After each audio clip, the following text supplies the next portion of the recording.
nadinig ko? Napatawag ka na abogado? Are you out of your mind? No, Mama. Hindi naman nila mako-connect sa akin yung abogado. And Attorney Ordonez handled it. He looked for a lawyer through friends of friends. Sigurado ka dyan? I don't know. I just had to do it. They're cornering Karina. Kapag nagsalita si Karina, lahat ng pinaghirapan ko, masisira yon. Pero okay lang. I've had my time in this industry. Ang ayoko lang, madadamay si Megan. Masisira din siya. You know I won't let that happen. Gagawin ko ang lahat para hindi masira si Megan. Kahit ang kapalit ay ang pangalan ko.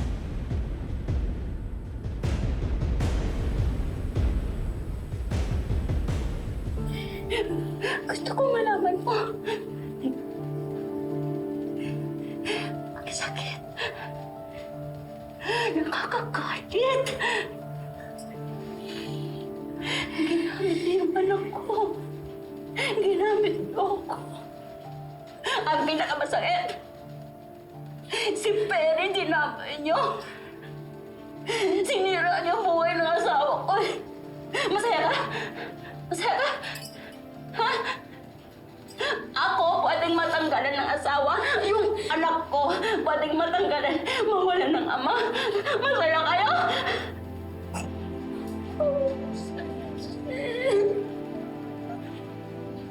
Miss Benji, Jerry, sorry. Sorry. Hindi ko naman sinasadya yung mga nangyari. Patawad. Patawad po. Hindi ko mo talaga sinasadya. Sorry. Sorry po talaga. Sorry. Hindi mo ginusto. Pero dahil nautusan ka, ginawa mo. Gusto mo mapatawad kita. Sabihin mo sa akin, sino nautos sa'yo? Sino? Karina. Sino ba? Miss Mendez, I advise you not to answer that. Sino ka? Attorney Edsel Torres.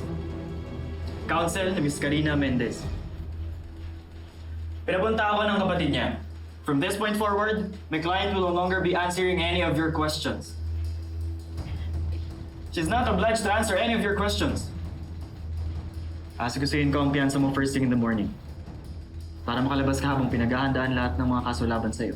Ano yan? Bailable po ang mga kasong alarms and scandal and reckless imprudence resulting in serious physical injuries. Bilabo. Officer, if I may. Sige, sir. Escorta mo sila. Yes, ma'am.